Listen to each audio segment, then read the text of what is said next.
Hi, Jodi Daniels of Red Clover Advisors. The Washington Privacy Act was introduced mid-January 2020.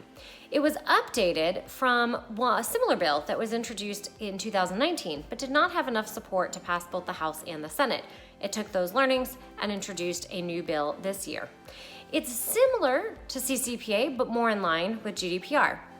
Like CCPA, it has some minimum criteria. It applies to businesses that are located in Washington or offer services to customers in Washington. It also applies to companies who process or control data on 100,000 consumers or who earn more than 50% of their revenue and control or process on 25,000 consumers.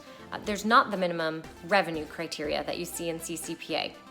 And is a little bit more similar to GDPR in that regard, where there's not a minimum revenue criteria. Like both laws, there are a series of individual rights where individuals should be able to know what type of information is being collected about them, how it's being used, be able to opt out, delete information, and similar individual rights.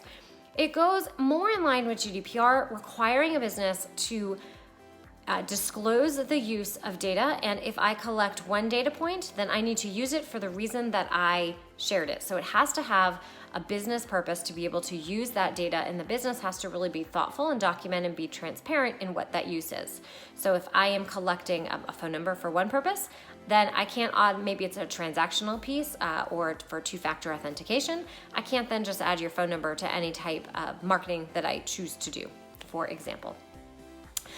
Further, it also has some very specific facial recognition considerations within there to really try and ensure that facial recognition is used properly, is accurate, consumers consent to it, consumers are notified how it's being used, when it's being used, and also not buried just in legal jargon. So more to come on what the Washington Privacy Act will mean for companies. If you had to comply with CCPA or GDPR, you are going to be on a great first start being able to comply with this law and being able to have a sustainable privacy program is really important as more of these types of state laws continue to roll out. Washington is just one of many. You're going to see others.